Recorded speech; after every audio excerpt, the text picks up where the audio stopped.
안녕하세요. 4월 9일 화요일 아침 박진영입니다. 22대 국회의원을 뽑는 선거가 D-1로 다가왔습니다. 바로 내일입니다. 보통 우리가 중요한 날을 잡을 때 D-Day다 이런 표현을 씁니다. 이 D-Day라는 게요. 2차 대전 때 1944년으로 기억합니다. 히틀러에게 유럽을 빼앗긴 연합군이 노르망디에 상륙작전을 한 날이 바로 D-Day입니다. 내일은 우리 민주시민들이 민주공화국을 되살리기 위해서 상륙작전을 하는 날입니다. 바로 D-Day입니다. 여러분들의 승리를 기원하겠습니다. 자, 오늘 방송 간단하게 정리해드리겠습니다. 먼저 전현주 기자와 함께 뉴스픽 시간이 준비되어 있고요. 두 번째는 황희두 노무현 재단 이사와 함께 의사당 1번 출구라는 프로그램으로 청년들의 정치에 대한 생각을 듣는 시간을 갖도록 하겠습니다. 마지막으로는 이강윤 한국사회여론조사연구소 소장님을 모시고 소장이 아니고 고문이시네요. 총선 판세 분석 듣도록 하겠습니다. 여론조사 공표 기간이 끝났기 때문에 우리가 사전조사에 기반해서 여러분들께 설명해 드릴 겁니다. 자, 그러면 본격적으로 뉴스인사이다 시작하겠습니다.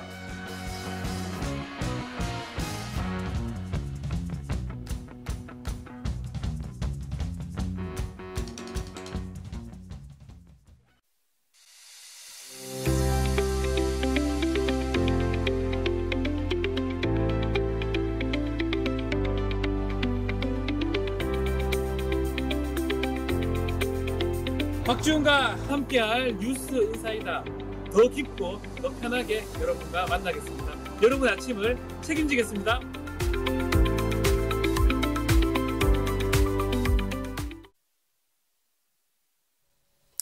네, 쏟아지는 뉴스 속에 여러분들이 꼭 알아야 될 만한 핵심들만 전해드리고 있습니다. 뉴스픽 시간입니다. 전현주 기자님 안녕하세요. 안녕하세요. 네, 막판까지 여야가 막 독설 경쟁이 이루어지고 있습니다. 총선이 하루 앞으로 다가왔는데요. 심판론이 앞설까요? 아니면 독설이 더 영향을 미칠까요? 네. 독설이 더 영향을 미치고 있는 것 같기도 하고 여야 모두 독설을 펼치고 있는데요.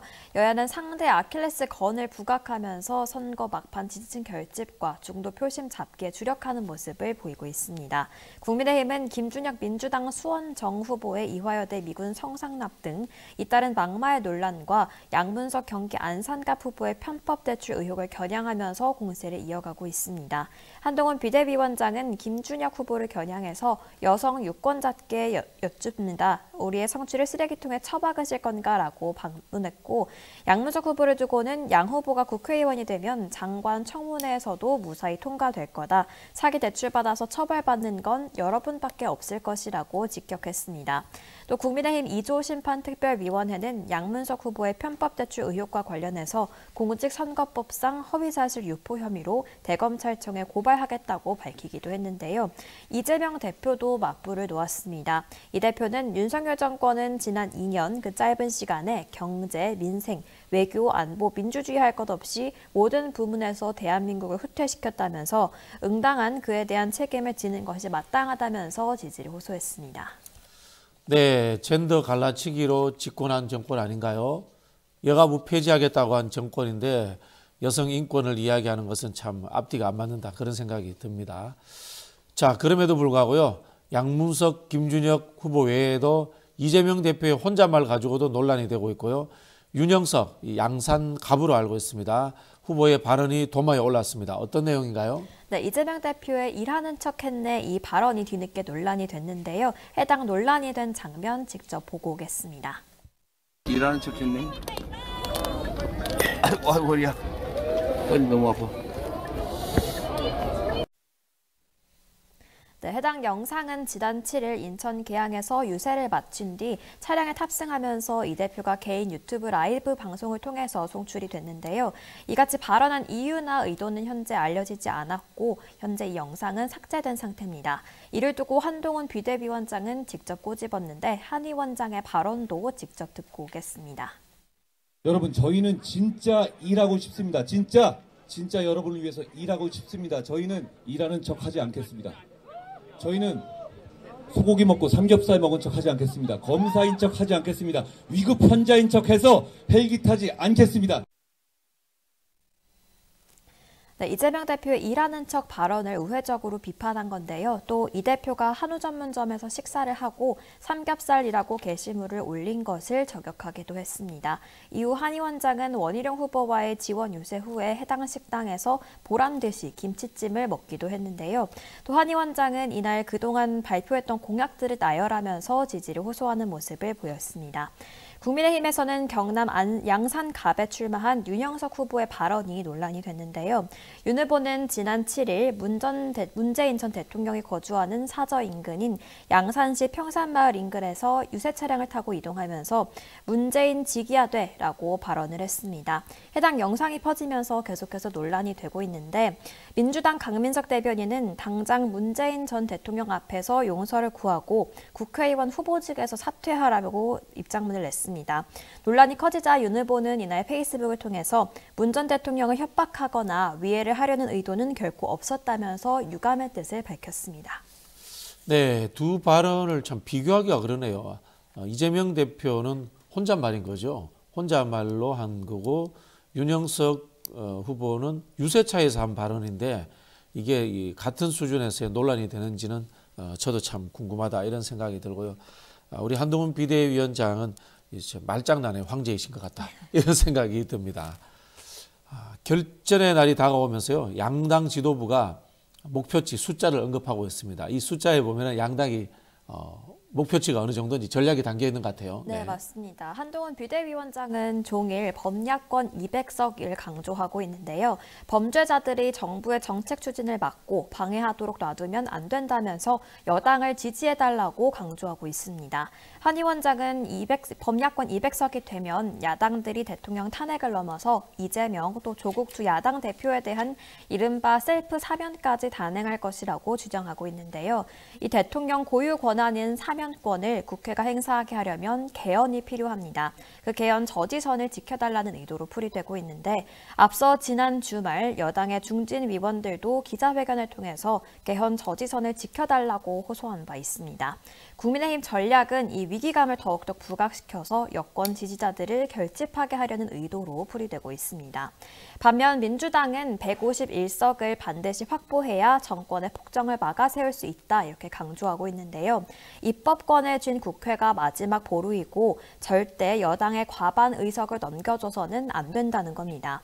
이 대표는 민주당이 독자적으로 과반 의석을 확보해야 강력한 국정 견제를 하고 개혁을 막을 수 있다면서 야권이 두리뭉술한 과반을 차지하고 많아도 민주당 단독으로 과반을 확보하지 못하면 의사결정 자체가 매우 늦어진다면서 설득하고 있습니다.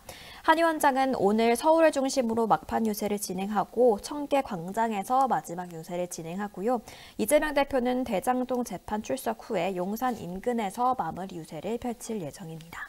네, 이재명 대표와 조국 대표가 셀프 사면을 할 수 있다라는 이야기는 굉장히 의미 있는 이야기 같은데요. 저는 국회라기보다는 조기 대선을 통해서 이 두 사람 중에 누가 대통령이 될 수도 있다. 뭐 그런 뜻 아닌가요? 대통령이 사면권을 가지고 있는데, 네, 한동훈 비대위원장 걱정이 크겠습니다. 자, 의대 이야기 한번 해보겠습니다. 윤석열 대통령과 전공희 대표가 만난 이후에 의사단체들이 정원 늘리는 것을 유예해달라 또는 뭐 철회해달라 이런 요구들도 하고 있고요. 정부에서도 뭐 협상할 수 있다 뭐 이런 느낌을 내비쳤는데 갑자기 또 대통령실에서 그런 일 없다 이렇게 일축했습니다. 이게 누구 말이 맞는 거예요? 네, 이렇게 혼동된 모습을 어제도 드러냈는데 어제 박민수 보건복지부 제2차관은 의사 집단행동 중앙재난안전대책본부 브리핑에서 증원 1년 유예안에 대해서 내부 검토는 하겠고 현재로서 수용 여부를 말씀드리기 어렵다고 밝혔습니다. 단호한 자세를 보였던 지금까지의 정부의 모습과는 달라지자 많은 논란이 됐는데요. 그러자 대통령실은 바로 기자들과 만나서 의대 증원 1년 유예안에 대해서 검토한 적 없고 검토할 계획도 없다면서 선을 그었습니다. 이는 의료계와 대화는 해야겠지만 2,000명 증원 방침은 포기할 수 없는 상황에서 급히 입장을 내다가 정부의 스텝이 꼬이면서 발생한 것 아니냐 이런 지적이 나오고 있는데요. 다만 박 차관이 브리핑에서 신입생 모집 요강이 최종적으로 정해지기 전까지는 물리적으로 불가능한 것은 아니다라고 발언하면서 또 일말의 조정 가능성은 열어둔 상태입니다. 의대 증원은 대학별 준비 작업을 거친 후에 통상 5월 하순에 공고되는 2025학년도 대입 전형 수시 모집 요강에 최종적으로 반영이 되는데요. 이런 절차에 비추어 봤을 때 의대 정원 증원 관련한 논쟁은 총선 이후 본격적으로 시작이 돼서 5월 말을 마지노선으로 조정될 가능성이 제기되고 있습니다.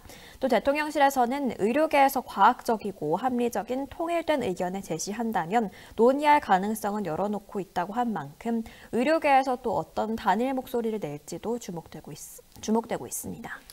네, 정부가 이익 충돌이 일어났을 때 조정하는 것이 정부의 역할인데 지금 정부가 앞장서서 충돌을 만든 상황인 겁니다.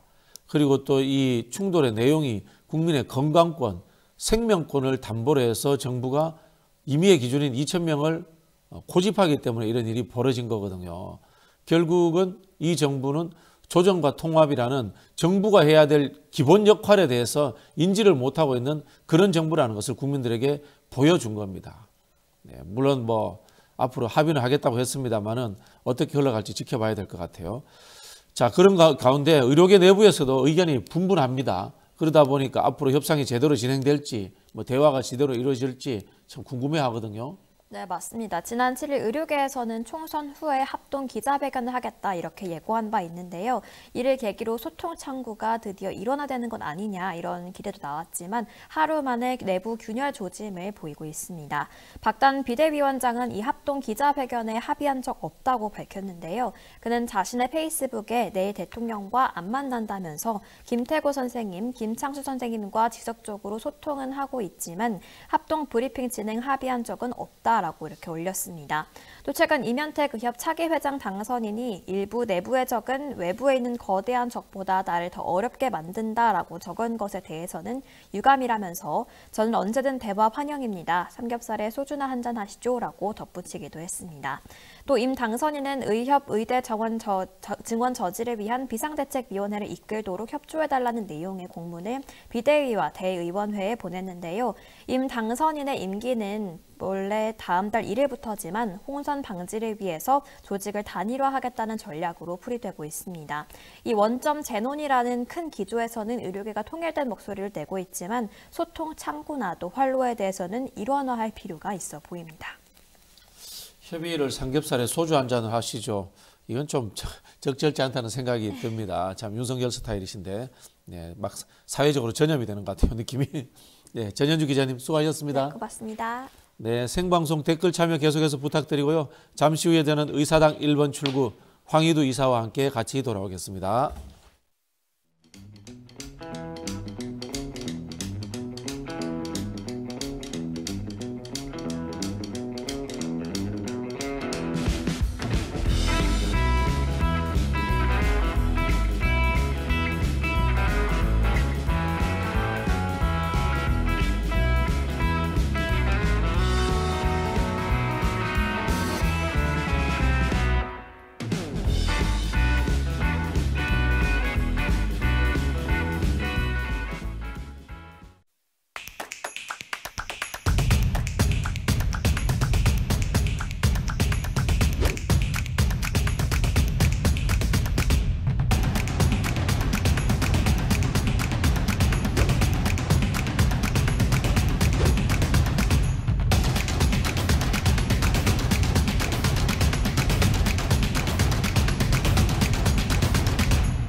네, 선거가 하루 앞으로 다가왔는데요. 2030의 표심도 굉장히 궁금해집니다. 2030의 표심에 대해서 청년 정신이죠. 황희두 노무현 재단 이사와 함께 들어보도록 하겠습니다. 안녕하세요. 안녕하세요. 네. 자, 투표하셨어요? 네, 바로 달려가서 했습니다. 급한 마음에. 급한 마음에. 무엇이 그렇게 급할까요? 심판이 급해요? 심판이 급하죠. 네. 심판이 마려웠다 이런 표현도 쓰더라고요. 아, 맞습니다. 네. 자, 사전 투표 비율이 높은데요. 황희두 이사께서는 이게 여당에게 유리하다고 보세요? 야당에게 유리하다고 보세요? 뭐 긴 말 필요 없이 야당에게 유리하다 보는 게 네. 대구 쪽에서는 사전 투표가 한 25.6%가 나오고 낮았죠? 예, 그리고 전남 쪽은 반면 41%나 나왔고요.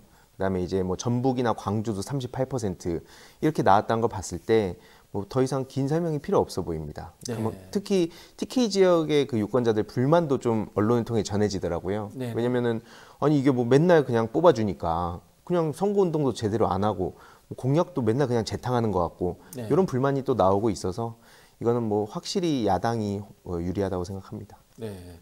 특정 지역에서는 이제 유머처럼 막대기를 꽂아도 당선된다 그런 이야기가 있었는데요. 참 씁쓸합니다. 네. 자, 2030 표심 집중적으로 저희가 한번 돌아보려고 하는데요. 황희두 이사가 이제 개인적으로 보실 때 2030 세대들은 현재의 정치를 어떻게 보는 것 같아요? 이게 좀 복잡하긴 한데 큰 틀에서 봤을 땐 좀 탈정치화 현상도 좀 있는 것 같더라고요. 근데 그렇다고 해서 이게 뭐 젊은 세대가 정치에 그냥 아예 관심이 없다라고 보긴 또 애매한 게 뭐 제가 주로 얘기하는 e스포츠나 게임 영역에서도 네네. 그 게임 트럭 시위 같은 것도 있거든요.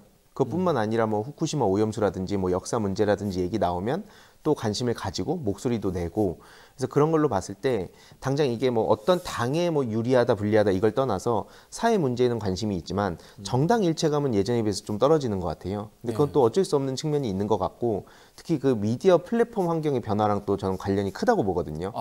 이게 왜냐면은 예전에는 이게 플랫폼 자체가 되게 중앙 집권화돼 있고 그러다 보니까 그걸 찬성하냐 반대하냐 그런 큰 틀에서 우리가 뭐 독재에 대해 맞서고 뭐 민주화냐 뭐 이런 식으로 갔는데 지금은 그 플랫폼 자체가 너무 다양해지니까 예전에 저 때만 하더라도 막 개그 콘서트, 그다음에 뭐 무한도전 이런 국민 예능 그리고 막 국민 배우 막 이런 얘기가 있었거든요. 그래서 막 국민 MC 유재석 씨 이런 얘기 했는데 지금 이제 국민자를 붙이는 게 이제 불가능합니다. 네. 왜냐면은 막 구독자가 막 300만, 400만 되는 인플루언서들도 요 옆으로 가면 전혀 모르는 상황이 오거든요. 네. 그러다 보니까 그때랑 예전이랑 또 지금이랑 달라질 수밖에 없는 환경도 있다.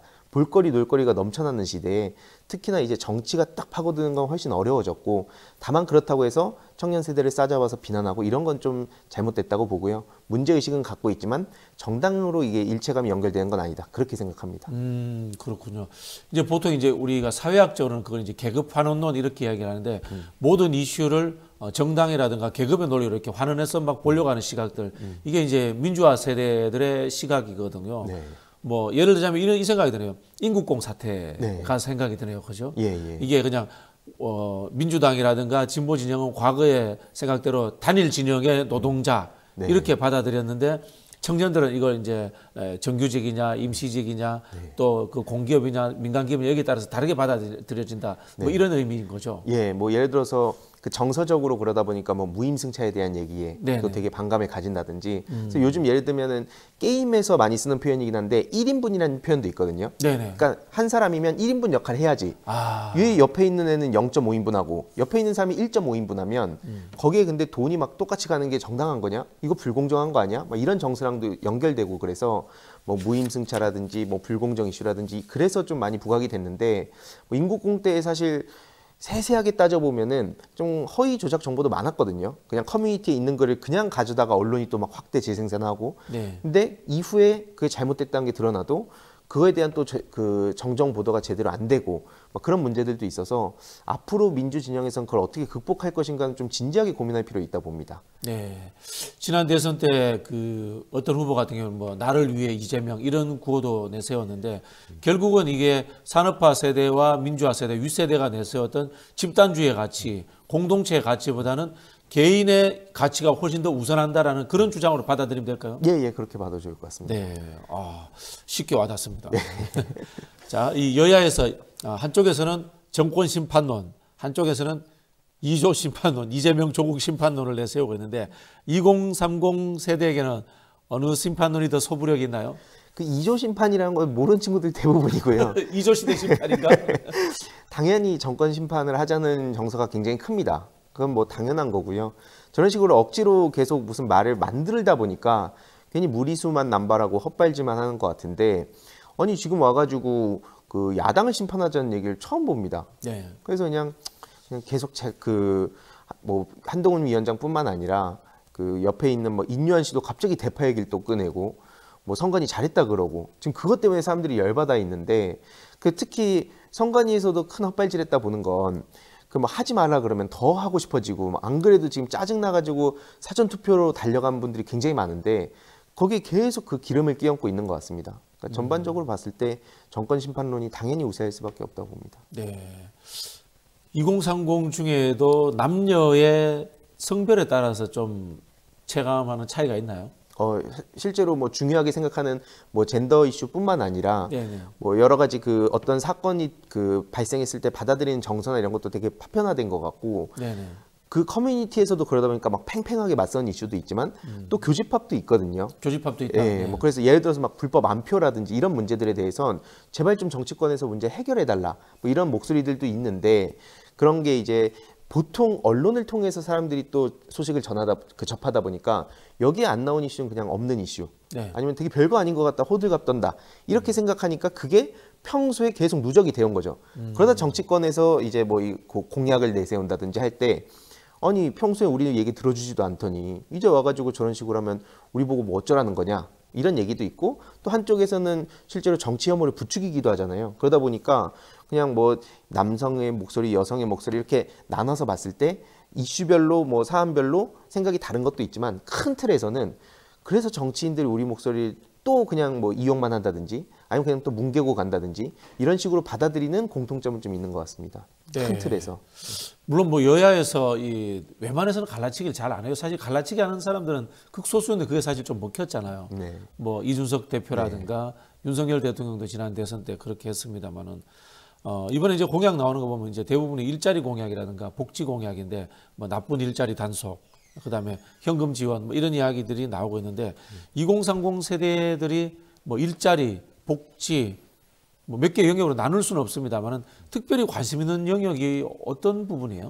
뭐 당연히 이제 먹고 사는 문제다 보니까 뭐 20대 같은 경우에는 조금 또 다른 게 입시를 거치고 나서 이제는 내가 좀 내 삶을 꾸려볼 수 있겠다 생각을 하지만 막상 또 대학에 가면 그게 안 되잖아요. 네. 학점 또 따야 되고 그다음에 또 취업 준비해야 되고 스펙 경쟁해야 되고 그럼 무한 경쟁이거든요. 그래서 그 문제에 대해서 훨씬 더 민감할 수밖에 없고 또 취업을 하고 어느 정도 자리를 잡아간다고 생각을 하더라도 30대가 되면 그럼 내가 하고 싶은 거 해야겠다라고 생각했지만 그게 되나? 그럼 또 안 되거든요.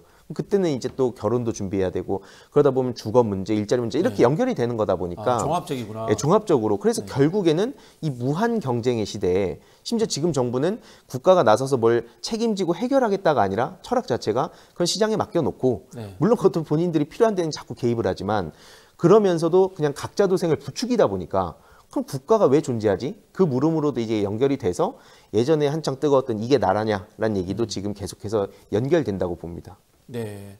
그럼 예를 들자면은 일자리와 그다음 대학생 시절에는 뭐 아르바이트 네. 이런 부분들 또 한편으로는 뭐 이 현금성 복지, 뭐 교통비 지원이라든가 뭐 청년 소득 이런 쪽에 어느 것이 좀 더 방점이 찍힐까요? 물론 뭐 같이 이제 복합적이라는 이야기를 했습니다만. 네. 네. 일단 당장 와닿는 거는 네. 뭐 어떤 지원 그 자산 형성이라든지 네. 그런 것도 굉장히 중요하다 봅니다. 뭐 네. 아니면 전월세 지원이라든지. 근데 특히나 그 청년 내일 채용 공제가 문재인 정부 때 반응이 굉장히 좋았거든요. 그러니까 이거는 뭐 보수 진보의 문제가 아니라 실제로 청년들이 한 3년간 600만 원을 내면 네. 그러면은 이제 기업이랑 정부가 각각 지원을 해서 1,800만 매칭해서. 원을 만들어 주는 거잖아요. 네네. 근데 그거를 그냥 없애버린 거예요. 이거 그냥 문재인이 했던 거야? 아, 그러면 안 되지. 그러니까 이게 그런 식으로 이념적으로 접근하고 그냥 뭐 반대를 위한 반대를 하다 보니까 청년들 입장에선 그나마 이걸 보고 버티고 왔었는데 이것마저도 없애버리면 어쩌자는 거지? 그런 문제들. 그래서 다른 여러 가지가 있겠지만 저 같은 경우에는 주위에 보면 자산 형성을 돕는 문제 그리고 내가 그 사는 지역, 뭐 주거 문제 뭐 이런 문제들이 특히나 더 와닿는 것 같습니다. 결국 이 주거와 자산 형성이 굉장히 연관되어 있겠네요. 그죠? 예. 자산 형성이 안 되면은 한국 사회에서 주거 문제를 해결하지 못한다는 위기의식을 갖고 있으니까. 예. 네. 더 나아가서 이제 근데 또 내가 전월세도 중요하지만 더 나중에 언젠가는 내가 집을 살 수 있다는 그런 희망을 또 가지게 되는 것도 중요하다 보니까 그래서 이런 사다리 막 걷어차는 거에 대한 반감이라든지 기회의 사다리를 또 놔주는 거에 대한 기대감이라든지 이런 것도 중요하게 볼 포인트라 봅니다. 네.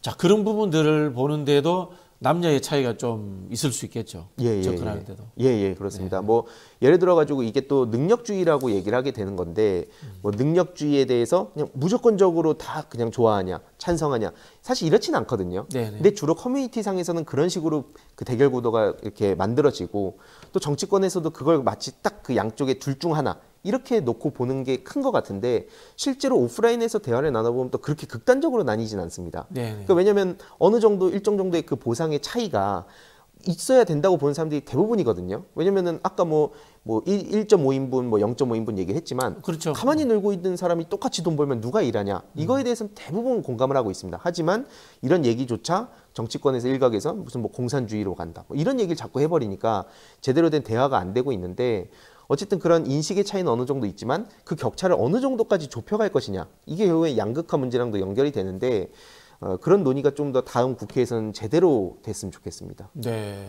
이건 이제 그 전문가들은 그렇게 이야기합니다. 삼인주의적 복지, 자유주의적 복지 이렇게 네. 이제 차이를 두는데 완벽하게 균등하게 풀어버리는 삼인주의적 복지보다는 개인의 능력주의를 일부 수용하는 복지 정책 이런 쪽에 오히려 더 청년들 호감이 있다. 네. 이렇게 들리네요. 네. 네. 자, 그러면은 이 2030 중에 특히 이제 남성들 같은 경우에 금방 말씀하신 능력주의라는 것이 사실은 이제 보수정당 계열하고 조금 와닿는 측면이 있지 않습니까? 네. 이번에도 2030의 남성들은 국민의힘에 표를 많이 줄까요? 뭐 원래 찍던 사람들 중에 일부는 당연히 찍겠지만 큰 틀에서 봤을 때 가장 뜨거운 그 관심사로 불렸던 여가부 폐지. 여가부 폐지. 예. 그거 근데 윤석열 정부 들어서서 제대로 안 했거든요. 네네. 그래서 그 문제에 대해서 뭐 하는 거지? 라는 얘기가 좀 나오고 있는 것 같고 그다음에 두 번째로는 최상병 사건. 네네. 이게 민주당에서도 이채양명주로 해서 비판을 계속해서 할 만큼 굉장히 중요한 이슈인데 결국에는 지금 윤석열 정부를 보면 경제, 안보 이게 보수가 잘한다라고 그나마라도 얘기를 해왔었는데 경제 성장률도 다른 나라 한 2%, 3%대인데 우리만 지금 1%대에서 헤매고 있고 뭐 수출 문제도 굉장히 타격을 크게 받았다는 얘기 나오고 그다음에 안보 이슈에 대해서도 여기저기 그냥 이상한 얘기만 하고 다니는 것 같고 우리들의 불안은 해소가 안 되고 이러다 보니까 일종의 그 자부심이 무너졌다는 생각을 하는 것 같습니다. 그동안 내가 그래도 안보와 그 경제는 보수가 잘했는데 란 얘기로 사람들이랑 대화를 했었는데 지금은 그러기에도 너무 부끄러운 거죠. 그러다 보니까 지금 그중에서 이탈한 사람들이 좀 많이 생겨난 것 같습니다. 네, 그 부분에는 이준석 대표가 국민의힘에서 잘려 나온 부분들도 뭐 작동했다고 봐야 되나요? 네네. 거기에 이렇게 딸려 나온 사람들 일부 있는 것 같고 네. 여전히 국민의힘을 지지했었지만 지금 도저히 하는 거 보면은 못 찍어주겠다고 생각하는 사람도 있는 것 같고 좀 이렇게 나뉘어 있는 것 같습니다. 네, 지금 이른바 이제 제3지대가 조국혁신당, 새로운 미래, 개혁신당 이 정도 있는데 새로운 미래를 지지하는 2030은 거의 없겠죠. 거의 못 봤습니다. 자, 그러면 이제 조국혁신당하고 네. 이준석 대표의 개혁신당으로 한번 압축을 한번 해볼게요. 네. 이분들이 내놓은 공약이라든가 이분들의 평소의 이미지 네. 이런 것들이 지금 2030 세대에게 어떤 이렇게 매력적으로 보이는 지점들이 있을까요? 그것도 이제 사실 뭐 그동안 언론에서 주로 주목을 하던 프레임하고 이렇게 연결지어서 봤을 때는 좀 다른 모습들이 오프라인에서 막상 보이더라고요. 예를 들어서 뭐 조국혁신당 등장했을 때 뭐 20대는 아예 뭐 빵 퍼센트다 이런 그렇죠. 얘기하면서 그렇게 이야기하고 있죠. 네, 아무도 없는 것처럼 했었지만 막상 지금 온라인상에서 이렇게 공개되는 사진들을 보면 뭐 옆에 이렇게 젊은 사람들도 가서 막 사진 찍자 하고 이렇게 막 있거든요. 반면에 또 이준석 대표 쪽 그 개혁신당 쪽에도 아예 없다고 할 수는 없습니다만 네. 지금 하는 거 보면 도대체 뭐지 이게? 뭔가 좀 시원하게 개혁 보수로서 명확하게 선 긋고 치고 나갈 줄 알았는데 갑자기 그 새로운 미래 쪽이랑 손을 잡는 모습을 보인다든지 류호정 씨랑은 도저히 같이 결합을 못할 것 같았는데 거기랑 갑자기 손을 잡는다든지 그러면서 또 이제 일부 이탈하기 시작하고 어제는 보니까 그 함익병 공관위원이 네. 개혁신당에 거기 지원 유세를 가서 이승만 건국전쟁을 열심히 옹호하고 그러면서 이 말에 뭐 이의 제기하는 사람은 대한민국 국민 자격이 없다는 식으로 발언을 했단 말이에요. 이거에 대해서 이준석 씨는 그 어제 오늘 사이에 모르는 척을 하고 있습니다. 그럼 과연 이러한 이준석 씨의 모습을 봤을 때 그나마라도 그 이준석 씨가 갖고 있던 강점이 선명하게 그 대립을 한다. 윤석열 정부에 맞선다. 개혁보수는 기존의 태극기 부대와 정서가 다르다. 이걸 어필해왔었는데 지금 그걸 그대로 그냥 다 뒤집어버린 발언들이 나온 겁니다. 근데 여기서 또 총선을 앞두고 있으니까 침묵한다라고 하면 결국 이준석이라는 사람이 보여줬던 그 개혁적인 좀 새로운 보수의 모습도 그냥 별반 다를 게 없네 이런 평가를 받을 거라고 봐서 지금 당장은 뭐 20대 30대 남성들이 지지를 하고 있다고는 하지만 계속 갉아먹어지고 있는 상황으로 보입니다.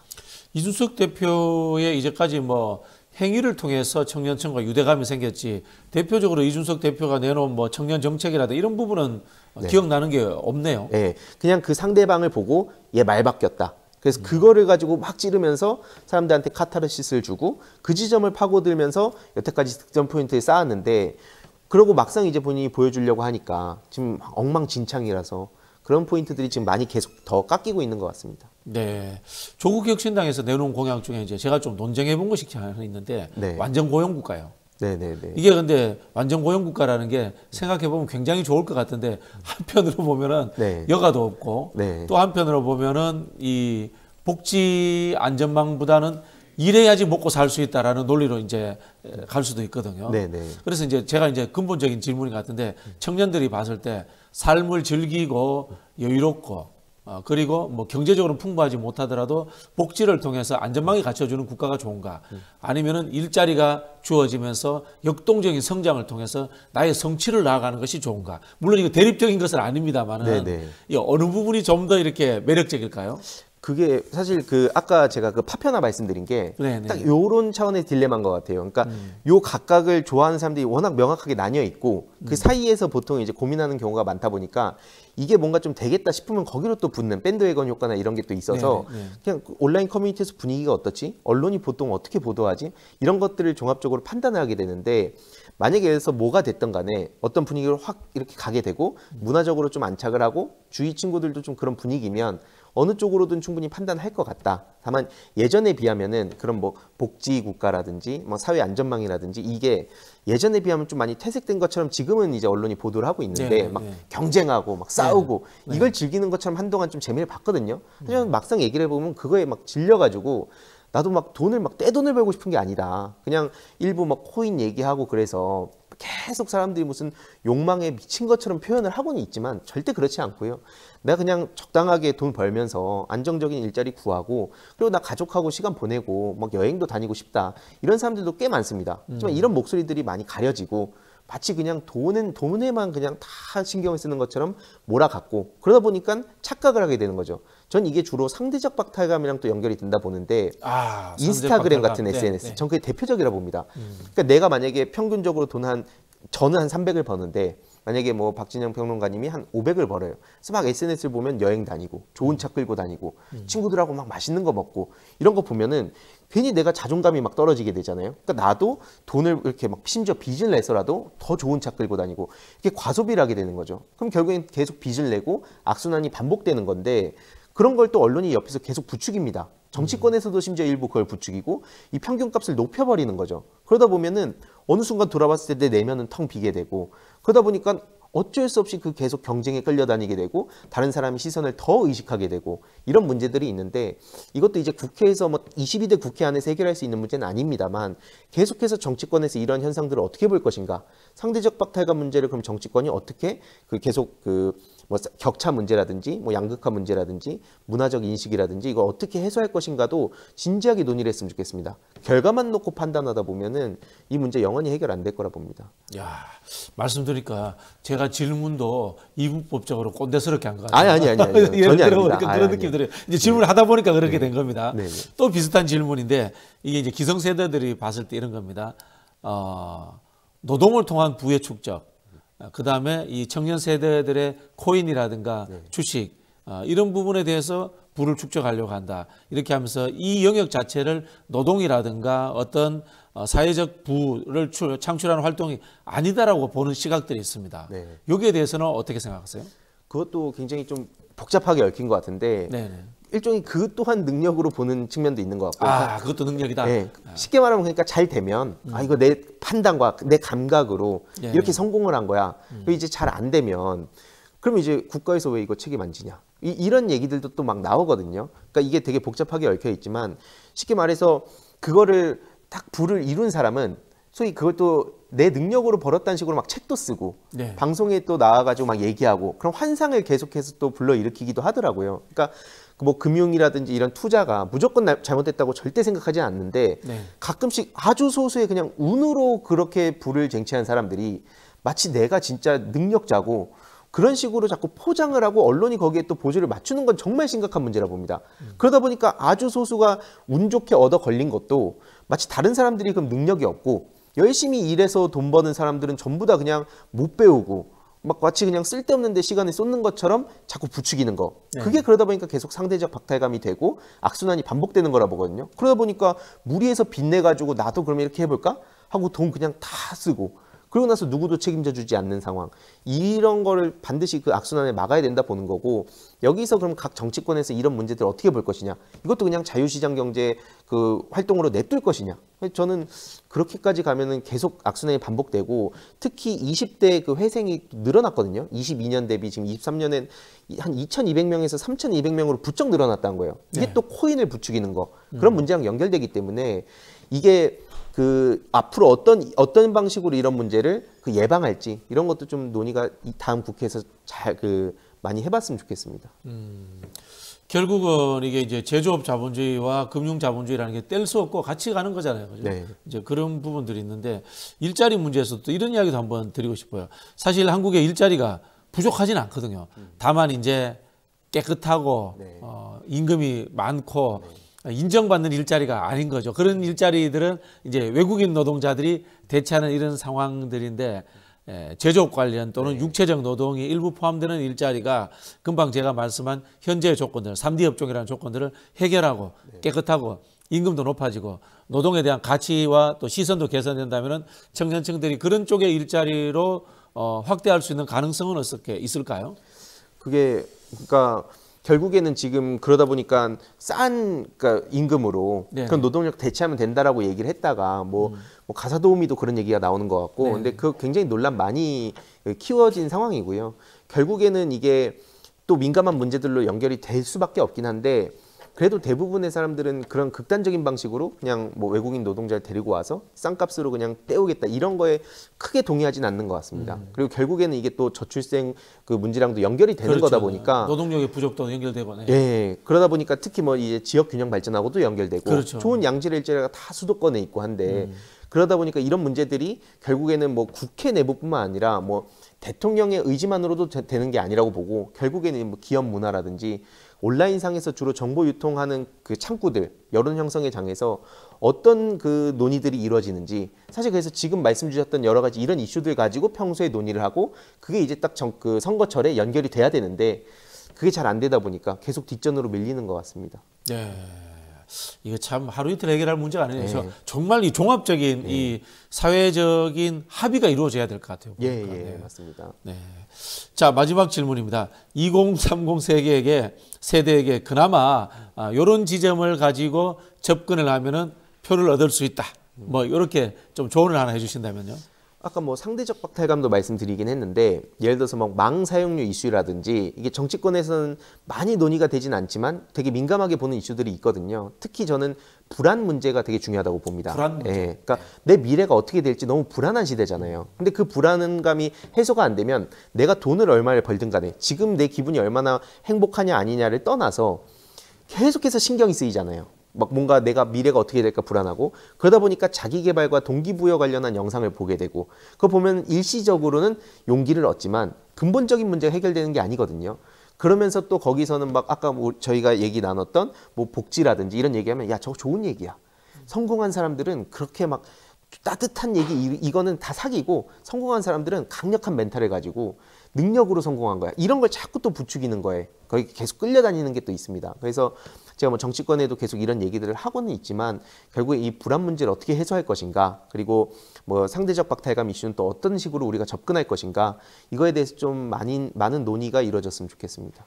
네, 야, 이거 재밌네.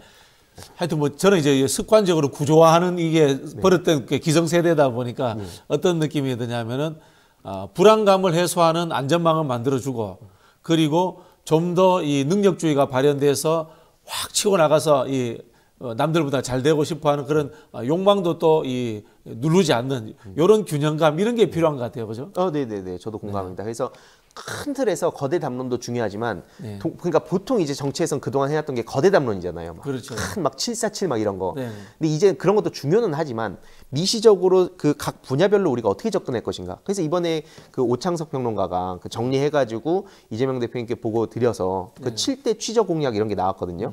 그래서 그런 뭐 인디게임 지원이라든지 그러니까 정치권에서 평소에 이렇게 외면을 하고 있었던 것들을 온라인상에서 막 사람들이 중요하게 얘기하는 것들, 이게 딱 연결이 될 때 이런 게 되나 하고 주위에 또 입소문이 나고 계속 그 이슈가 또 더 다른 방향으로 또 연결되고 그렇게 효능감을 얻고 이런 방식으로 또 작동하는 게 있는 것 같아서 투 트랙으로 갈 필요가 있다고 봅니다. 네, 금방 그래도 오창석 평론가 이야기하셨는데 우리 오창석 평론가는 무럭무럭 성장하고 있습니다. 예, 많은 저는 일 우리 뭐 민주당을 떠나서 이 민주 진보 적인 생각을 갖고 계신 분들이 우리 황희두 이사나 오창석 평론가 같은 분들을 모시고 집단적으로 계속해서 어떤 이 정책적 생산물 그다음에 가치로서의 지향점들을 만들어 가는데 같이 한번 했으면 좋겠어요. 아유, 감사합니다. 항상 되게 좋은 말씀 많이 듣고 있고. 아니 제가 진심으로 느끼기 때문에 이런 말씀드리는 겁니다. 저도 항상 되게 든든하고 네. 왜냐면 이렇게 대화를 할 수 있다는 게 많은 청년들한테 제일 필요하다고 보는 거거든요. 네네. 그래서 이게 다양한 이야기를 나누면서 청년들의 생각과 기성세대의 생각이 잘 조화가 되는 게 가장 베스트인 상황이잖아요. 네, 알겠습니다. 이런 이야기들 더 많이 했으면 좋겠습니다. 예, 오늘 말씀 고맙습니다. 고맙습니다. 감사합니다. 네. 자, 이제까지 노무현 재단의 황희두 이사와 함께 했습니다. 다음 순서는 저희가 이게 여론조사인데요. 지금 여론조사 공표 금지 기간이다 보니까 기존에 있었던 여론조사의 흐름을 가지고 저희가 분석하는 시간을 갖도록 하겠습니다. 잠시 후에 찾아뵙겠습니다.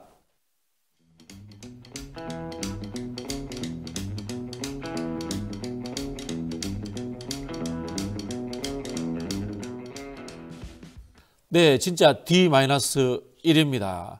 최종 선거 판세 분석 예측해보는 시간인데요.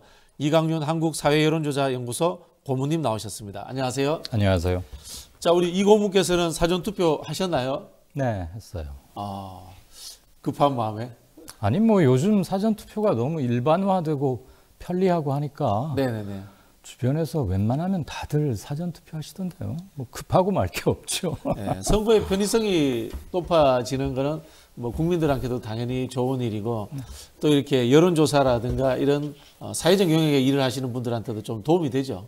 그렇죠. 우선 뭐 참정권 확대 그리고 사실 투표는 하는 게 당연한 건데 이러저러한 이유로들 투표율이 그렇게 썩 높지는 못하잖아요. 특히 대선에 비해서 총선은 아직도 좀 낮은 편이고 그런 걸 생각하면 사전 투표는 도입된 게 참으로 잘 된 일이고 그리고 실제 비용도 많이 들어갑니다. 우리 세금 많이 쓰여요. 네, 그러니까 돈을 허투루 쓰지 않는다는 차원에서 참정권을 제대로 행사한다는 의미에서라도 더 널리 접근되어야 한다고 봅니다. 네, 참정권 말씀을 하시니까 이 투표율을 가지고 참 전략적으로 접근하는 게 한 번씩 참 표현이 그렇습니다. 미안할 때가 있어요, 그죠? 아전인수라고 봅니다. 네. 네. 사실 어쨌든 뭐 참정권이라는 기본 권리의 입장에서 보면은 투표는 무조건 높은 게 좋은 거잖아요. 그렇죠. 네. 의무죠, 의무. 네. 권리이자. 네. 투표하지 않으면서 정치에 대해서 불만하거나 뭘 제한하는 것 실은 이율배반이고 어불성설이지요. 네. 근데 뭐 완벽하게 의무와 일치되는 건 또 아니에요. 그렇게 이야기하기 좀 그런데. 네. 자, 사전투표가 이틀간 진행됐는데요. 31.3%로 역대 최고치입니다. 높은 투표율을 보고 이제 말씀하신 것처럼 아전인수로 해석을 하고 있는데 여야 어느 쪽에 유리할 것 같습니까? 그런 그런 접근법은 상당히 오래전 구식 패러다임 같고요. 어느 한쪽 때문에 이렇게 이번에 투표율이 상당히 높았지 않습니까? 그렇죠. 30% 넘겼으니까 물론 대선에 비해서는 조금 낮습니다만 어느 한 당이나 어느 특정 정파 지지자들만으로 이렇게 갑작스럽게 올라갈 수 있다고 보는 것은 저는 절대 동의하지 않습니다. 네. 투표 동인이 양측에 다 있는 것이고 그러니까 자신의 지지자들을 격려한다는 차원에서 정치적 레토릭으로 우리 쪽 지지자들이 좀 더 많이 왔을 것이다 라고 말할 수는 있겠지만 투표율이 이렇게 높으니까 어느 특정 정파에 유리하다 이건 절대 그렇지 않을 겁니다. 알겠습니다. 자, 제외 투표율도 62.8%다 이렇게 역대 최고다 이렇게 이야기를 했는데 일각에서는 실제로 전체 제외 국민들의 4.7%밖에 되지 않는다. 선관위가 과대 포장했다. 뭐 이렇게 이야기하는 쪽도 있습니다. 네. 그건 의도적으로 흠집내거나 폄하하는 말 같고요. 우리나라 밖에 계시는 우리 동포들 100명이라면 그중에 4.7명, 약 5명이 조금 안 되는 분만 투표에 참여했다 이런 얘기 같은데 네네. 제외 국민들 투표하는 것은 우리가 뭐 그냥 간편한 복장으로 200m, 몇백 미터 가서 사전 투표하는 것과는 정말 완전히 다르죠. 그분들은 심지어 몇 시간씩 몇백 킬로미터씩 운전하거나 비싼 돈 들여서 뭐 교통수단 이용해서 가거든요. 영사관이나 투표소에. 네네. 여기서 우리가 한 표 하는 것과는 정말 그 열의나 성의, 고국을 걱정하는 마음 이런 것들은 아마 비교하기 힘들 정도로 저는 숭고하다는 말까지 쓰고 싶어요. 그리고 우리 고국이 별 걱정할 것 없이 뭐 정치, 경제, 사회가 모두가 잘 돌아가면 그분들이 기회비용 들여가면서 그렇게 힘들게 하겠습니까? 정말 이런 것이 애국심이다 싶고 나가 있는 모든 분들의 겨우 5%도 채 안 되는 사람들만이 투표했다. 이거는 정말 그분들에 대한 예의가 아니고 그렇죠. 누군가가 이런 얘기를 했다면 이건 매우 악의적인 폄훼다. 이렇게 하면 안 되죠. 제외 국민의 투표 편의성을 높이는 제도를 제안을 했어야죠. 이렇게 표현할 것이 아니라 그런 생각이 듭니다. 초박빙 지역에 대한 이야기를 한번 해보겠습니다. 수도권의 이른바 이제 마용성, 마포, 용산, 성동, 그리고 이제 한강 벨트의 위쪽이라고 하는 강남 상구 이쪽은 늘 이제 우리가 이제 보수가 유리하다 이렇게 평가하던 곳인데요. 이번 선거에는 어떤 뭐 다른 전망이라든가 접전의 방향이 진보 쪽으로 조금 흐를 수도 있다. 뭐 그런 전망도 있는가요, 혹시나? 이번 선거 한 가지 가장 첫 번째 관통하는 이슈나 의제를 들라고 하면 역시 중간 평가, 정권 심판 뭐 이런 용어를 혼재해서 씁니다만 그런 게 아니겠는가 싶어요. 정권 심판 그러면 꼭 정치나 사회적 측면에서의 대결 이렇게 연상되는 게 일반적이긴 합니다만 심판에는 그것 못지않게 그러니까 불통과 독선과 이런 것에서 오는 답답함이나 국민들께서 화냈던 것 플러스 그에 못지않게 고물가, 고이자 체제가 지금 장기간 지속되고 있지 않습니까? 코로나 기간부터 포함해서 그것이 주는 하루하루 민생의 고통이 대단히 크죠. 더군다나 우리 사회가 극단적 양극화로 빠르게 심화되면서 허리라고 할 수 있는 이른바 중산층이 굉장히 많이 몰락해 있는 상태입니다. 그러니까 그만큼 경제적 압박을 받고 계시는 분들이 예전보다 훨씬 늘은 건데 물가가 아주 높고 의식주 기본 생존에 필요한 비용들이 아주 높지 않습니까? 이것은 실질 가처분 소득의 축소로 이어질 수밖에 없으니까 거기서 느끼는 고통 그리고 그것 때문에 이 정부 도대체 뭘 하고 있느냐 경제 사이드에서 무엇을 내놓고 있느냐에 대해서 나 독하게 한마디 해야겠다 야무지게 한마디 해서 좀 경고도 하고 혼도 내야겠다 이런 생각도 굉장히 많이 갖고 계실 거라고 봅니다. 어쨌거나 정권 중간평가 내지는 심판 여론 열기는 거의 전국적인 현상이라고 봅니다. 비단 마용성뿐만이 아니고요. 그러니까 지역적으로 보수색이 좀 더 강한 곳이 있고 진보색이 좀 더 강한 곳이 있다는 것은 우리가 뭐 다 아는 거지만 도도한 정권 심판 여론 그 열기 앞에서는 일단 그런 것도 좀 뒷전으로 미치는 게 아닌가. 물론 아직도 몇몇 지역에 따라서는 특정 지역의 정치적 정서가 강한 곳이 있기는 합니다. 그 말씀은 결국은 이 보수적 정치 성향을 가지셨던 분들도 지금 윤석열 정부의 정권 심판론에 대해서는 동의하는 분들이 제법 있다. 뭐 이렇게 해석해도 되는 건가요? 경제, 물가 이런 쪽에서는 동의하는 네. 분들도 계실 거라고 봅니다. 네네. 그리고 해프닝이라고 하기에는 국민 감정선에 너무 불을 확 지른 그래서 국민들께서 많이 화를 내시는 지점인데 이른바 대파 뿌리 가격 가지고 벌어졌던 두 차례의 소동 있지 않습니까? 이건 소동이라고 말하기에는 소동이란 단어가 너무 약한 건데 우선 대통령이 뭐 합리적 가격이다 그랬고 그 하루인가 이틀인가 있다가 이수정 후보가 야 뭐 그거는 파 전체가 아니고 한 뿌리가 얼마였다 이런 말은 국민을 우롱하는 것이죠. 누가 뿌리를 이렇게 대파를 묶음으로 돼 있는데 그 중에 하나만 뽑아가지고 한 뿌리 단위로 사는 사람이 얼마나 있겠습니까? 이렇게 도저히 상식적으로 말이 맞지 않은, 그건 국민을 우롱하는 것이라고밖에 볼 수가 없고, 본인이 그럴 의사가 없었다고 여러 번 말을 한다 하니 그러면 공감 능력이 처절하게 없는 것이죠. 어쨌거나 공인이 되겠다 또는 국민의 대표로서 의정기관에 가서 일을 하겠다는 것으로서는 현격한 부족함을 많은 분들에서 느끼지 않으셨을까. 그 감정선에서 생겼던 역함, 역겨움, 실망감 이런 건 상당하다고 봅니다. 네. 오늘 고모님께서도 굉장히 분노하신 모양입니다. 분노가 아니고 그냥 있는 민심을 그대로 전달하는 겁니다. 네. 마용성 한강벨트를 저희가 이제 이야기를 해봤는데요. 전통적으로 저희가 이제 스윙보트 이야기하면 충청권 이야기합니다. 우리 이공문께서 꼽으시는 충청권의 가장 관심지역, 최대 격전지 어디가 있을까요? 아마 이분들이 지금 세 번째 대결을 한다고 들었는데, 민주당의 박수현 그리고 국민의힘에 상당한 정치적 비중이 있는 분이죠. 정진석 의원이 대결하는 충남 공주 부여 청양 이 선거구.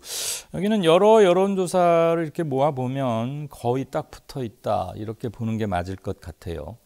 그런데 어느 한쪽으로 크게 쏠리고 있는 것 같지도 않고, 현지 주재 기자나 시민들 얘기를 들어봐도 이번에는 좀 다르지 않겠느냐 이런 견해도 많이 나옵니다. 어쨌거나 개인적으로는 이 두 후보가 세 번째 맞대결을 펼치고 있는데, 여러 가지 의미로, 그리고 국민의힘 후보인 정진석 후보가 갖고 있는 정치적 상징성 이런 걸 감안해도 상당히 전국적인 관심이 모아지는 선거구 중에 하나가 아닌가 싶습니다. 저희가 지금 여론조사 공표 금지 기간이라서 여론조사를 말씀드릴 수는 없습니다만, 기존의 흐름들을 보면은 박수현 후보가 한 번도 그래도 이긴 적은 없어요. 현실적으로. 근데 이게 좀 따라가는 추세다. 이렇게 볼 수는 있는 건가요? 그렇게 볼 수 있겠죠. 네. 네. 어디서는 그 1~2%포인트 차이의 엎치락 뒤치락은 여론조사 통계적 의미로는 거의 무의미함에 가깝습니다. 네. 오차범위 내에서도 굉장히 로우 밴드에 들어있는 1~2%포인트는 조사할 때마다 다른 것이기 때문에 오차범위 내 누가 앞선다 이 말은 뜨거운 아이스 커피를 좋아한다고 똑같은 말입니다. 알 수 없다. 말이 안 맞는 얘기죠. 네. 네. 자, 낙동강 벨트 이야기 한번 해보겠습니다. 대표적으로 지금 이제 뜨거운 것이 장해찬 후보가 무소속으로 출마한 부산 수영구인데요. 단일화는 결국 안 될 것 같아요. 이게 만약에 3파전으로 간다면 결과는 어떻게 예측해야 됩니까? 네. 보수 후보 표가 갈리는데 네. 두 보수 후보, 아무래도 국민의힘 공천을 받은 정연욱 후보든가요? 정 후보 쪽으로 조금 더 뭐가 오고 있는 것 같긴 한데, 장해찬 후보도 아주 적은 한 자릿수 그것보다는 많이 나오는 것 같아요. 그러니까 네네. 보수표가 갈리고 있는 건 확실한 것 같고, 그렇다고 보면 민주당 후보가 어부지리라고 표현합니까? 이럴 때 상대의 분열에 따른 이익, 그걸 얻을 가능성이 꽤 높아 보인다. 그런데 민주당 후보가 깜깜이 돌입하기 전 조사들 보면 40% 기록한 것도 있고, 35% 후반은 안정적으로 보이는 걸로 봐서 보수권 후보가 팽팽하게 갈리면 이쪽에 좀 승산이 있지 않을까, 그런 예측은 충분히 가능한 것 같습니다. 네, 알겠습니다. 그거 말고도 부울경 지역에서 관심을 끄는 곳이 참 여러 군데고, 이번 선거 수도권은 항상 역대로 격전장이었고 거기서 판가름 나는데, 이번에는 부울경도 그에 못지않은 우리가 관심을 가질 수밖에 없고, 양당도 굉장히 신경 쓰는 것 같아요.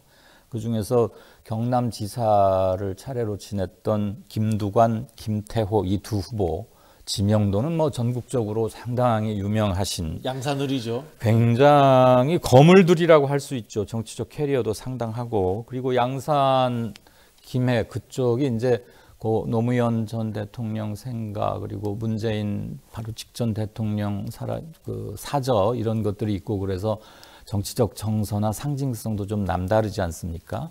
이른바 부울경을 관통한다고 하는 전통적인 보수 성향의 정치 정서와는 꽤 다른 곳이기 때문에 여러모로 관심을 가질 수밖에 없는데, 그런 곳, 그다음에 서울의 강남갑이라고 할 수 있는 부산의 해운대 갑, 거기 전직 검사인 주진우 후보가 국민의힘에서는 나섰고, 국민의힘에서는 하태경 후보가 여기서 의원을 하다가 서울로 오면서 빈자리를 지금 주진우 전 검사가 공천을 받아서 갔고요. 근데 여기도 전직 구청장이었다는 홍성현 민주당 후보가 상당히 선전하고 있는 것으로 수치들은 나오죠. 홍성현 후보가 이제 그래서 뭐 제가 말씀드렸던 김두관 그 양산 거기나 부산 해운대 갑 그리고 수영 이런데 그다음에 연제는 또 후보 단일화 효과인 것 같아요. 진보당 후보가 국민의힘 후보를 마지막 공개된 여론조사 이런 거 보면은 꽤 큰 차이로 어떤 건 오차범위 벗어나 있기도 하고 그래서 아무튼 부울경은 여러모로 이번에 큰 관심인 것 같습니다. 네. 이제 부울경은 이제 이기는 쪽에 바닥에 좀 차이가 좀 존재해요. 이제 저는 이제 그 지역에 살다 보니까. 네. 자, 그다음에 이제 강원도도 한번 가보겠습니다. 원주갑이 그야말로 박빙이라고 합니다. 원창묵 후보 민주당이고요.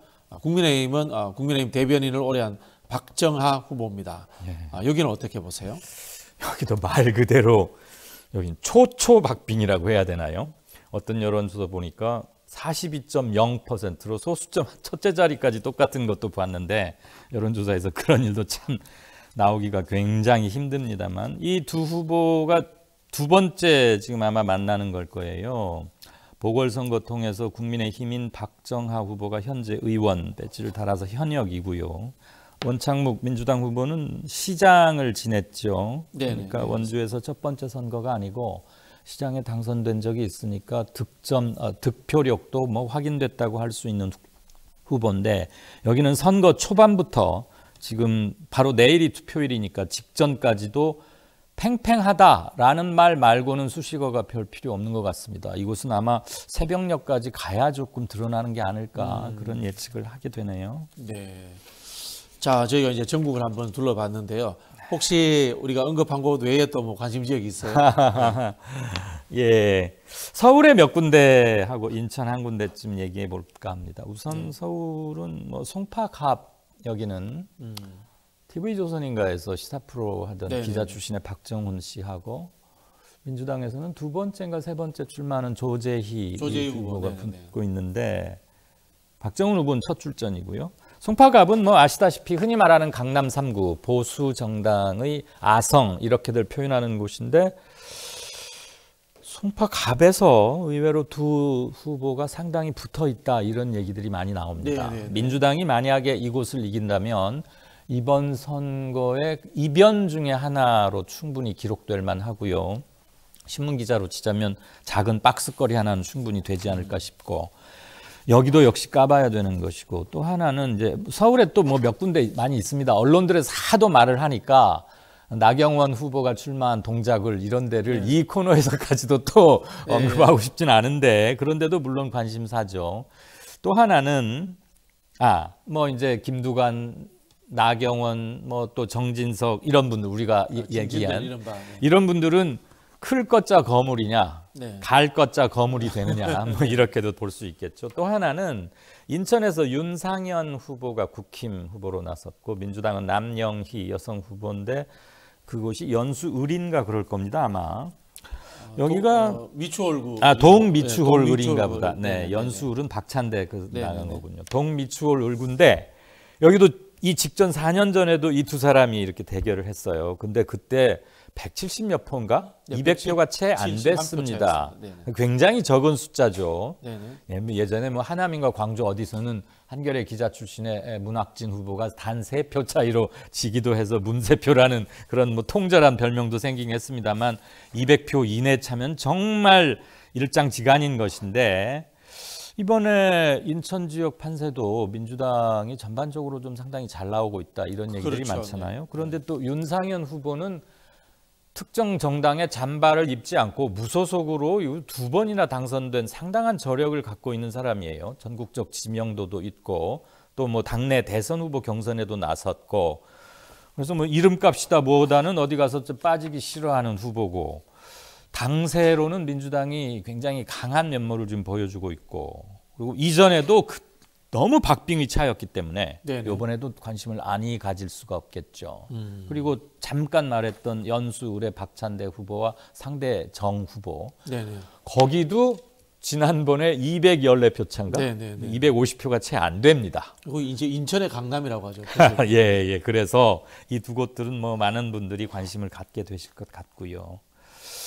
뭐 들리는 말로는 목동, 양천이 있는 갑을 그 중에 하나도 두 당이 꽤 붙어 있다 이런 말도 들리는데 거기는 엇갈리는 것도 나오고 붙어 있는 것도 나와서 여기를 뭐 원픽으로 꼽긴 뭐하지만 좀 사실 이번에 막판 결집이 이제 선거 때는 항용 막판 결집은 일어나지만 민주당 쪽 야권 성향이 좀 선 결집이 됐다면 위기의식이 크게 작동된 보수권 지지자들은 조금 뒤에 시작된 건 확실한 것 같아요. 그래서 정말 최대로 결집이 딱 이루어지면 전통적인 보수 성향 분들이 좀 많았던 건 사실입니다. 우리 정치권에서.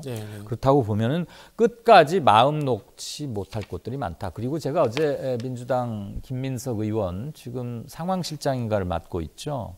저녁 때 만났었는데 제가 그냥 아주 편하게 솔직하게 좀 답을 부탁한다 그러면서 물었는데 지금 국힘 민주 두 당이 공이 약 50곳 정도가 굉장히 붙어 있는 것으로도 보고 있다. 그 숫자는 일치하는 것 같아요. 그래서 여기서 승부가 날 텐데 의석수가 얼마나 날지도 여기서 결정되고 솔직히 어떻게 보시느냐 그랬더니 물론 이제 매체이고 인터뷰니까 그랬지만 반반 정도로 보고 있습니다. 저는 이 말은 겸손함, 그다음에 넉넉 잡음, 좀 보수적으로 잡는 게 그러겠죠. 그리고 지지자들 분에게 끝까지 마음 놓지 말아주세요 하는 게 담긴 다면적 포석이긴 하겠습니다만 어느 한쪽이 싹쓸이 하듯이 다 가져가기는 힘들다고 봐야 하지 않느냐. 그렇다면 새벽 2, 3시 넘어서 드러나는 곳들도 제법 있겠다. 그런 생각합니다.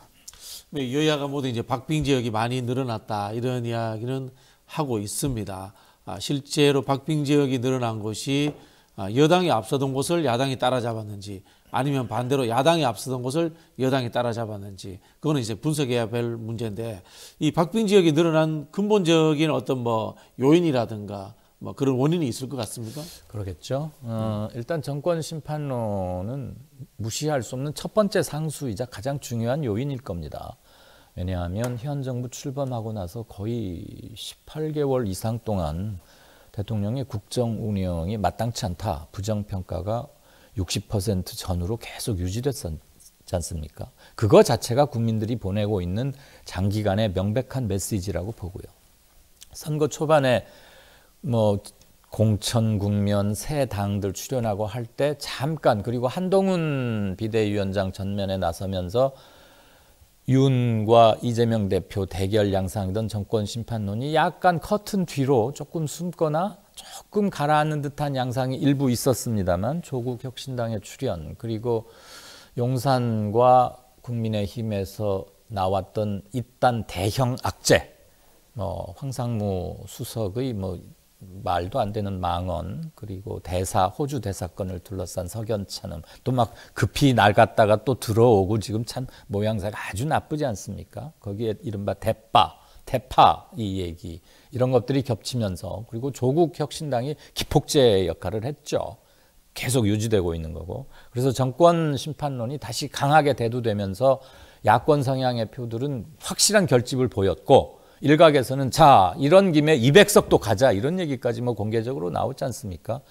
이런 게 한 열흘 가까이 지속되다 보니까 보수 측에 계신 분들은 당연히 위기감을 자극받았겠죠. 그래서 야 이러면 우리 크게 진다. 지금도 많이 의회에서 너무 의석 차이가 나는데 이거보다 더 잃게 되면 어쩌란 말이냐. 그래서 이제 빠르게 그리고 강하게 최근 며칠 사이에 보수 결집세가 이루어지고 있는 건 사실입니다. 물론 민주당 측 그리고 범야권 결집도 이루어지고 있습니다. 네.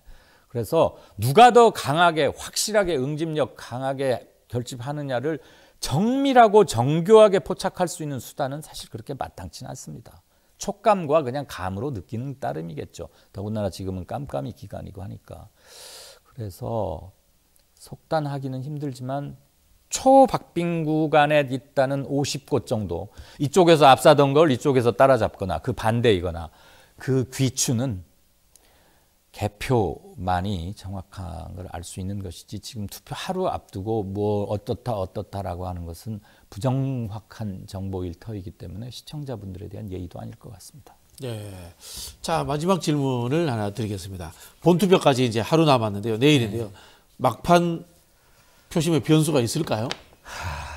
크게 뭐 있을까요? 지금 서로들 긴장하고 초조심 국면에 가 있으니까 이른바 망언 그런 건 잘 안 나오리라고 보여. 그건 없어야 하는 거고요. 그다음에 긴급 돌발 악재 또는 천재지변에 가까운 인력으로는 어떻게 할 수 없는 것들이 그건 항상 예고 없이 터지는 거니까 그걸 누가 예측할 수 있겠습니까? 그리고 혹시라도 일각에서 뭐 야 북한에서 뭐 또 뭐 있는 거 아니야? 뭐 국지전 이런 얘기도 가끔 하시는데 저는 가능성으로는 언제라도 떠올릴 수 있는 말이긴 하지만 과연 그럴까 싶기도 하고 웬만한 부품은 또 우리 시민들께서 현명하게 체크를 하시는 게 아닌가 그런 생각이 듭니다. 투표율이 꽤 중요하겠죠. 투표율이 중요하죠. 네, 네. 투표율. 굳이 꼽자면 저는 투표율 어디까지 올라가느냐. 결국 투표율은 또 양측 지지자의 견고한 결집력의 다른 말일 수도 있을 테니까요. 네. 네, 알겠습니다. 네, 감사합니다. 이제까지 이강윤 한국사회여론연구소 고문님이었습니다. 감사합니다. 고맙습니다.